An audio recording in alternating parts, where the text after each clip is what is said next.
Good morning, guys. Welcome to this episode of Happiness After Codependency. I'm Marshall Berkshire. I'm your guide to creating happy, fulfilling relationships and purpose in your life without the pain of people pleasing, without the confusion of toxic accommodation or being nice, without having to perform to earn love.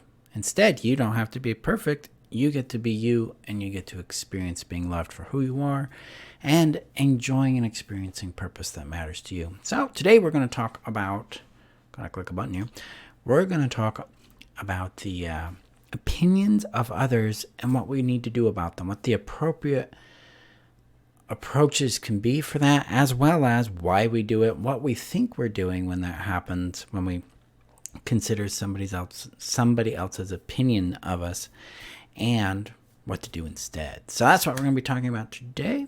So before we get started, I need to share this out real quick to the community. The community is your safe haven here on the internet, where you can find additional guidance and coaching, mentoring, as well as tools, resources, and opportunities to work with me and support in your journey beyond codependency. Link is above on Facebook, below on YouTube. Come and join us. Check out the rules to make sure it's an appropriate fit for you before you join, so you know how the group functions and what matters, what we value there, and what matters to us. Okay, so we are shared. Did I do it right? Oh, okay. It's having fun today. Okay, let's try it again. It's been a fun one with all this stuff lately. All right, it's not going to do it today. Well, cool.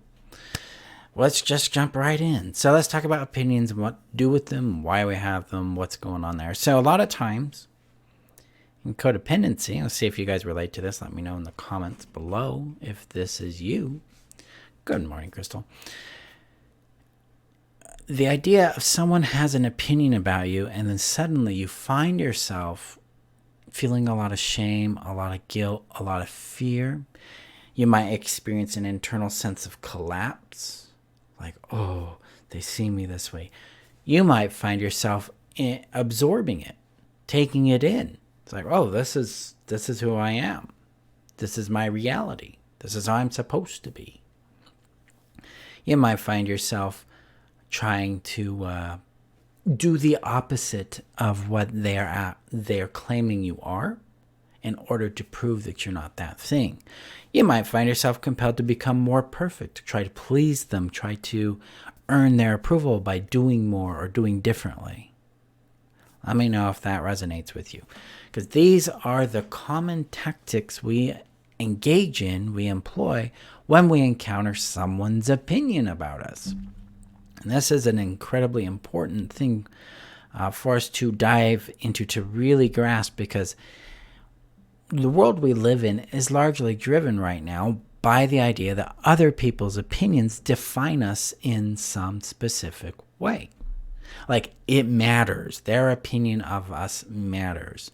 And then we apply this rule of their opinion matters to us, to everything, to everyone, to the stranger on the internet, the person at the store buying a piece of fruit.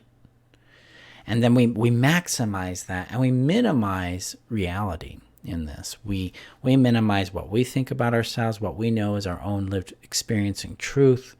We minimize our own contact with our own intrinsic worth or innate value. And then we maximize our sense of safety, connection, and value identity, being, knowing who we are through our sense of value, and our connection to them. We make them an authority. This is how we use the opinions of others to define us. And this is a very strong habit in codependency, because codependency, people-pleasing, perfectionism, being nice, also what I call toxic accommodation, all that depends on what's called external orientation, the idea that something outside of us defines us. It establishes the truth about us. Generally, that's going to be another person. Sometimes that will be a specific person. Sometimes that will be a specific kind of relationship. Sometimes it'll be everyone. It really depends on your own lived experience, what you've dealt with in your world.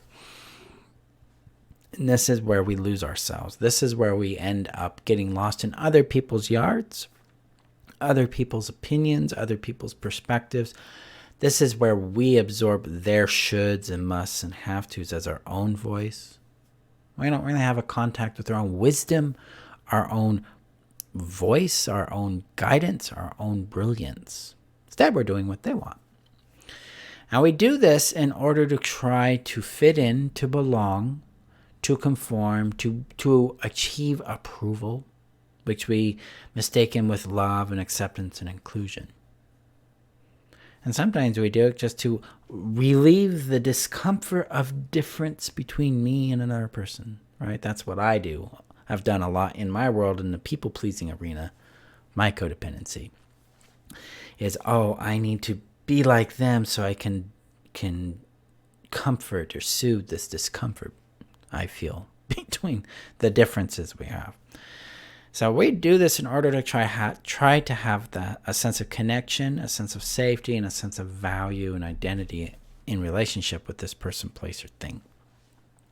Now, opinions of other people has some utility, but not a lot of utility. And this is where we couch it. This is where we get real here. I put it in its proper context and framework. So number one, the opinions of others are solely their experience of you, not the experience of you. They're not objective. They're subjective. They're through the context of that individual, their lens, their feelings, their beliefs, their perspectives.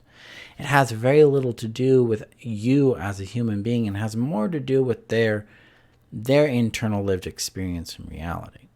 It's their yard, in other words. Their opinion is their business to manage. Now, someone's opinion can rightfully have weight in your world in a different way than defining who you are, because this is what we do with opinions. We use them to define who we are. When we're coming from love, we're coming from care, we're coming from our own sense of self-empowerment, our sovereignty as a human being. Other people's opinions inform us about their worldview about us. We don't use their opinion to inform us about ourselves. We use their opinion to inform us about their experience. And depending on the kind of relationship we might have with them, that might have some weight. That might matter to us. So if it's like a primary relationship and this individual has a perspective, person A has a perspective of me, and I'm in a primary relationship with them, and they're like, Marshall, you're really a selfish person, then I need to sit there and gauge what's going on. I need to get context. Am I showing up as a selfish person? Am I making it all about me, taking and not contributing? Am I demanding things? Am I trying to get them to be something they're not? If I see and identify that behavior in me, then yeah, their perspective makes sense. But if I can look at the relationship and go, well, the pattern of behavior, impact, and results I experience with this person is I show up, I contribute, they contribute to me, and they're now telling me this, something else is going on. And now it's time to have a very direct, clear conversation about their experience, what they're perceiving, and what's going on. Because it's likely something is not being communicated that needs to be communicated in that experience. So that would be like in a primary relationship. But if it's just some bloke on the internet, well, so what? See, this is the idea of where do I put weight on an opinion? And I don't use it to define myself. I use it to help me understand, again, the context of this lived experience this other person is expressing towards me. This way, I keep myself boundaried because I am me. My work is to know me, to love me, and to be me. And that means I got to know my value and be able to align with it and follow it. Then I got to know and discern my own voice, trust and follow that. And I understand my own vision, how I perceive things, what my intuitions are, what my guidance says, and go with that. That's my work. It's not to go, their perspective is this way. Now I have to either correct it or be that. Now it's more like, well, person A, I see that you feel I'm this way, but I disagree. And here's why. And then we can have a discussion about it. I'm not selfish because I'm showing up this way. I'm asking for things. I'm saying no to things. And, I can understand why someone might think another person's selfish, person A, by saying no, because sometimes we have entitlement going on in the background. And maybe that's something that you need to look at. So this is the way we use opinions to help us understand what's going on. This helps us become more boundaried in ourselves, because we're not there to change an opinion. We don't have to take responsibility for it.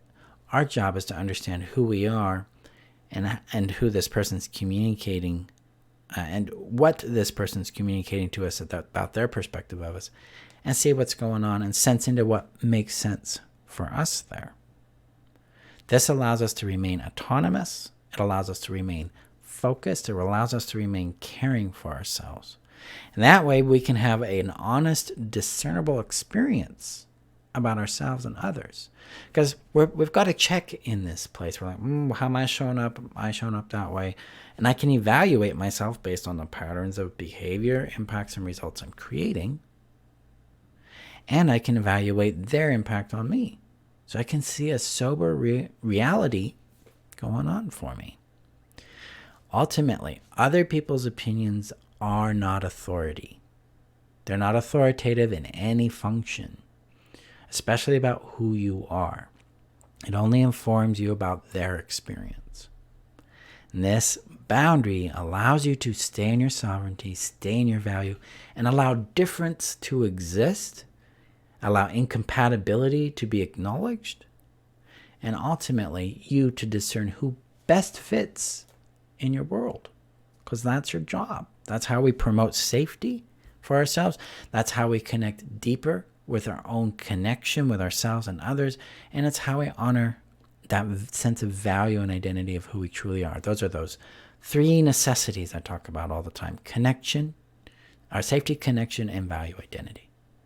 That's what we're taking care of right there. So, my friends, opinions do not define you. Opinions inform you about their perspective, and then you can make the best judgment call from there about what you need to do in response to any kind of opinion that shows up. So let me know your thoughts in the comments below. Thank you, Melanie, for commenting along with you. Crystal, good to see you guys. Appreciate you. Go out there. Have a great day, guys. Or a gentle day or a kind day with yourself. If, difficulties are going on, things are hitting the fan. Kindness and care for yourself there. Well, and I will hold space for all that's going on there with you as well. Thank you for being here. And I will see you guys in our next episode. Have a great day. Bye-bye.